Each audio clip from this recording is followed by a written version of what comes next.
Hello friends, Sanjia cooking চ্যানেলে আপনাদের সকলকে স্বাগত। আজকে আমি আপনাদের সঙ্গে শেয়ার করব একেবারে সহজ পদ্ধতিতে বাঙালিদের পছন্দের সর্ষে ইলিশের রেসিপি। বর্ষা মানেই ইলিশের সমাহার, তো দেরি না করে আজকের এই সর্ষে ইলিশের রেসিপিটা শুরু করা যাক। প্রথমে আমি 1 কিলো ইলিশ ভালোভাবে কেটে ধুয়ে পরিষ্কার করে নিয়েছি। এবার এর মধ্যে আমি 1 চামচ লবণ আর 1 চামচ হলুদ গুঁড়ো দিয়ে ভালোভাবে এটাকে হাত দিয়ে মেখে নেব। ভালোভাবে হলুদ লবণটা মাছের প্রত্যেকটা পিসে মাখা হয়ে যায়। আমার সমস্ত মাছগুলোতে হলুদ লবণ মাখা হয়ে গেছে। এবার একটা মিক্সিং বোল নিয়ে নেব। ওর মধ্যে আগে থেকে ধুয়ে রাখা 3 চামচ কালো সর্ষে নিয়ে নেব। আপনারা চাইলে হলুদ সর্ষেও ব্যবহার করতে পারেন। সর্ষেটা দেওয়া হয়ে গেলে এর মধ্যে 2টো কাঁচা লঙ্কা, সামান্য পরিমাণ লবণ দিয়ে দেব আর অল্প করে একটু জল দিয়ে ঢাকনাটা লাগিয়ে একটা স্মুথ পেস্ট করে নেব। আমার সর্ষেটা পেস্ট করা হয়ে গেছে, দেখুন এইরকমভাবে।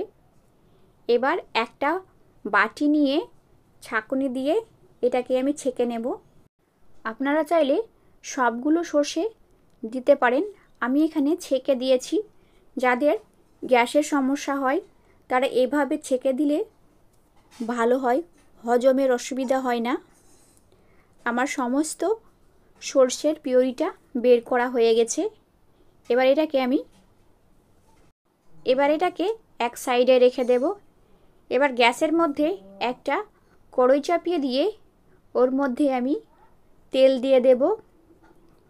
আমার তেলটা হিট হয়ে আসলে এর মধ্যে 1 চামচ কালো জিরা, 4টে কাঁচা লঙ্কা দিয়ে এটাকে ভালোভাবে ভেজে নেব। আমার ভাজা হয়ে গেলে 1/2 চামচ হলুদ গুঁড়ো, 1 চামচ কাশ্মীরি লঙ্কা গুঁড়ো। কাশ্মীরি লঙ্কা দিলে কালারটা খুব সুন্দর আসে। এবার এটাকে ভালোভাবে নেড়ে নেব। সুন্দরভাবে মেশানো হয়ে গেছে। এবার এর মধ্যে আমি সামান্য পরিমাণ লবণ দিয়ে দেব। যেহেতু হলুদ লবণটা আগে থেকেই মেখে নিয়েছিলাম মাছের সঙ্গে, সেই হিসাব করে দিতে হবে। 1/2 চামচ আদা রসুনের পেস্ট, 1 চামচ পেঁয়াজের পেস্ট দিয়ে এটাকে ভালোভাবে মিশিয়ে নেব। মশলাটাকে ভালোভাবে কষিয়ে নিতে হবে যেন আদা রসুনের কাঁচা গন্ধটা না থাকে। আমার সুন্দরভাবে মশলা থেকে তেল ছেড়ে দিয়েছে, দেখেই বুঝতে পাচ্ছেন। এবার এর মধ্যে আমি 1/2 চামচ জিরে গুঁড়ো দিয়ে দেব। আবার এটাকে ভালোভাবে মিশিয়ে নেব। আমার ভালোভাবে মেশানো হয়ে গেলে এর মধ্যে আমি 1 কাপ মতো জল দিয়ে দেব। আমার জলটা দেওয়া হয়ে গেছে। এবার ইলিশের পিসগুলো এই ঝোলের মধ্যে আমি একটা একটা করে দিয়ে দেব।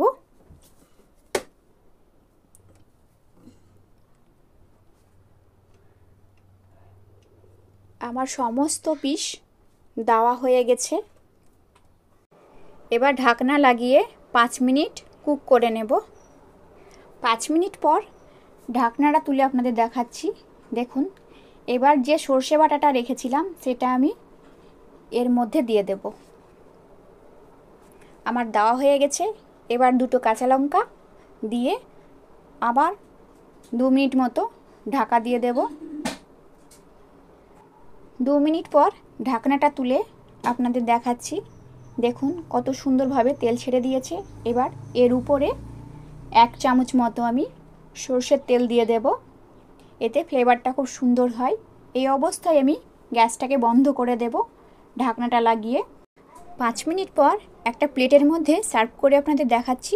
গরম গরম ভাতের সঙ্গে সর্ষে ইলিশ থাকলে জাস্ট জমে যাবে। আমার এই রেসিপিটা একবার হলেও বাড়িতে ট্রাই করবেন এবং কেমন হলো আমাকে কমেন্টে জানাবেন। আমার এই ভিডিওটা যদি আপনারা ইউটিউব থেকে দেখে থাকেন তো আমার চ্যানেলটিকে লাইক এবং সাবস্ক্রাইব করে দেবেন, আর ফেসবুক থেকে দেখে থাকলে পেজটাকে ফলো করে দিবেন। দেখা হচ্ছে নতুন কোনো রেসিপি নিয়ে। ততক্ষণে আপনারা সকলে ভালো থাকবেন এবং সুস্থ থাকবেন। এতক্ষণ ভিডিওটা দেখার জন্য আপনাদের অনেক অনেক ধন্যবাদ।